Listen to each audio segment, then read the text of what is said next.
Grabatzen ari garen unean arratsaldeko ordu bata eta 10 diren honetan, Altunak eta Arangurenek Jaka eta Imazen aurka atzo seguran jokatu zuten binakako txapelketa nagusiko ligaiskako 13. jardunaldiko 3. norgehiagokaren analisi egingo dugu. Altuna eta Aranguren ziren favorito, baina Jakak eta Imazek pronostikoak hautsi zituzten 22 eta 19 irabazi ostean. Gogoratuko dugu aurreko jardunaldian Altunak eta Arangurenek irabazi egin zutela, kasu honetan bikuina jokatu zuen Arangurenen ordez, 22 eta 12 funtsezko garaipena eskuratu zuten Artola eta Mari Ezkurrenaren aurka Bilbon,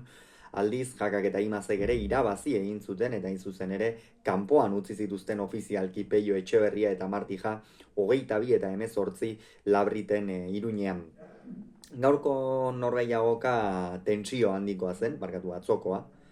Esango dugu bi bikoteak 5 punturekin zeuden, aurreko lehen itzulian Jakak eta Imazek irabazi egin zuten urteberri egunez 22 eta 17ko emaitzarekin Eibarren, eta gaurko partida oso garrantzitsua zen. Irabazten zuenak ofizialki playoffak jokatuko baitzituen. Zer gertatu da? Hasieran bi atzelariak oso galtzaile ikusi ditugula. Oso galtzaile,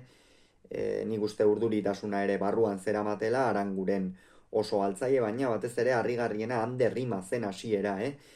pilotara ezin jarri ikusi dugu, pilota asko ere ezin gozatuz,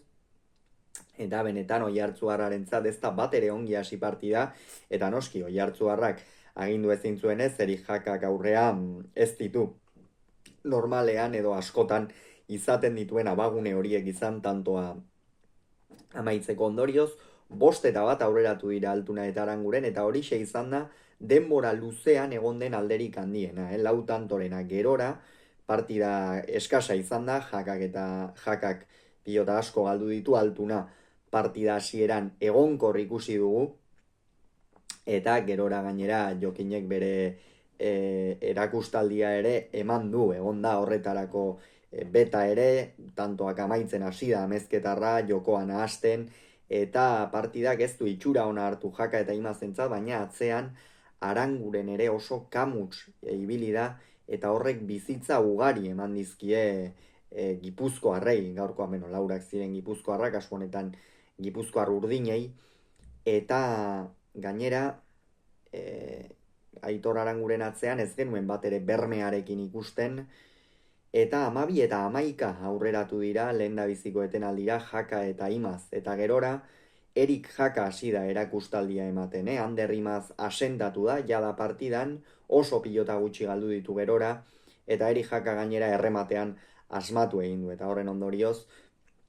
ies egin dute 18 eta 13, Altuna oraindik ere jokatzeko zegoen, Aranguren oso nekatuta asko behartu dute, batez ere bigarren zati horretan Aginagako atzelaria, eta horrek nik uste asko erasan diola, 20, 17 eta 20 ere hurbildu dira, Altuna eta Aranguren hor Jokinek berriz ere bere joko bola apur bat hartu du, Erikek ere pilotaren bat edo beste galdu du, baina azkenerako 22 eta 19, egia esan funtsezko garaipena Jaka eta Imazentzat, eta honek zer egin du? Altuna Aranguren Peña Albizu datorren astean Donostiako Atano 3. pilotalekuan jokatuko den norgehiagoka hori, norgehiagoka klasikoa izatera, hau da, bi bikoteak 5 punturekin daude, eta hau simplea da, irabazten duenak playoffak jokatuko ditu, galtzen duenak berriz agur esan beharko dio txapelketari. Beraz, oso erne ibili beharko gara datorren asteko norgehiagoka horri begira, ederra izango baita, bi bikoteak, Jokin Altuna une oparoan, Aitor Aranguren oraindik ere joko bola berreskuratu beharrean, Peñak eta Albizuk ez dakigu zenolako jokoa erakutsiko duten, oso txabelketa irregularra egin baitute, beraz, partida ederra izango da hori, baina albistea Jaka eta Imaz aurrera doan bikotea izango dela. Hauxe beraz esan beharreko, aurrengoan gehiago izango zuen, itaten on izan, agur.